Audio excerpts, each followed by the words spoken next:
Maaga pa talaga sa morning si Sir.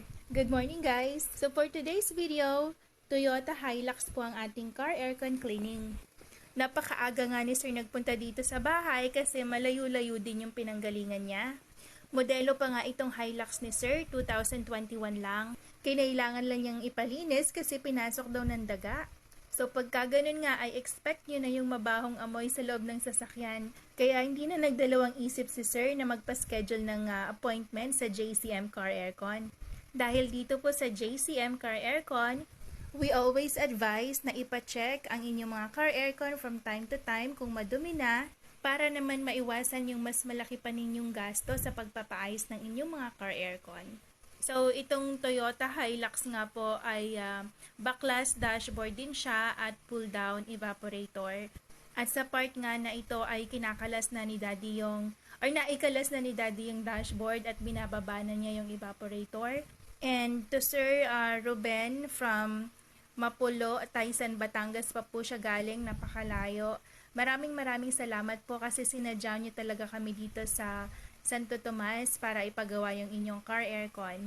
Kung sa tingin po ninyo ay kailangan nyo nang ipalinis yung aircon ng inyong mga sasakyan at malapit lang po kayo dito sa aming location, huwag na po kayong mag-atubili to drop by. We are located at Mercedes Homes, Padre Pio.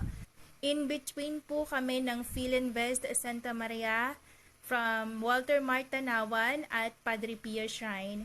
Pagka wala pong traffic ay 11 to 15 minutes away lang po kami from SM Santo Tomas.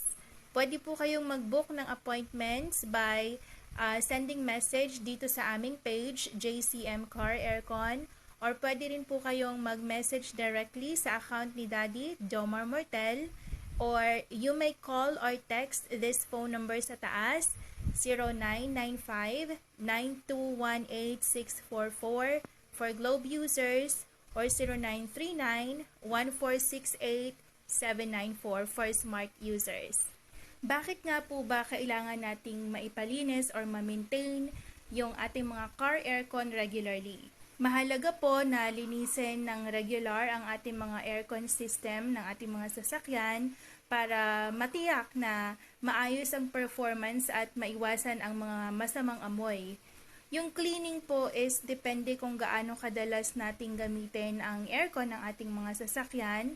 Pero dito sa atin, given na madalas talaga nating gamitin yung car aircon natin dahil sa mainit nating panahon or sa mainit nating klima.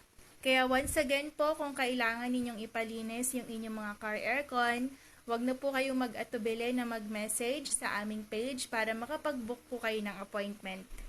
Lalo na kung nanonotice na ninyo na mayroong smell or strange smell na nanggagaling sa inyong mga car aircon at it starts blowing warm air. So, hindi na normal na warm po yung ibinubugang hangin ng ating mga car aircon. Kaya, ang sabi nga ng mga doktor, prevention is better than cure. So, hanggat kaya po nating i-prevent yung mas malaking sira ng ating mga car aircon, mas mainam na po na ipacheck sa mga technicians at ipalinis ang ating mga car aircon.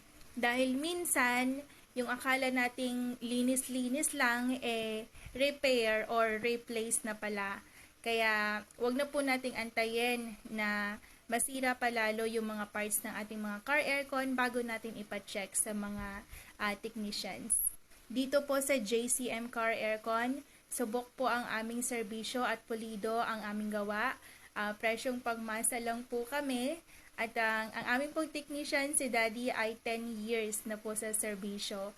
Kaya wag po kayong mag-alala dahil in good hands po ang inyong mga sasakyan. Once again, mag-message lang po kayo sa JCM Car Aircon kung gusto po ninyong mag-book ng appointment for cleaning, maintenance, or replace ng mga parts and other services. Thank you so much po for watching!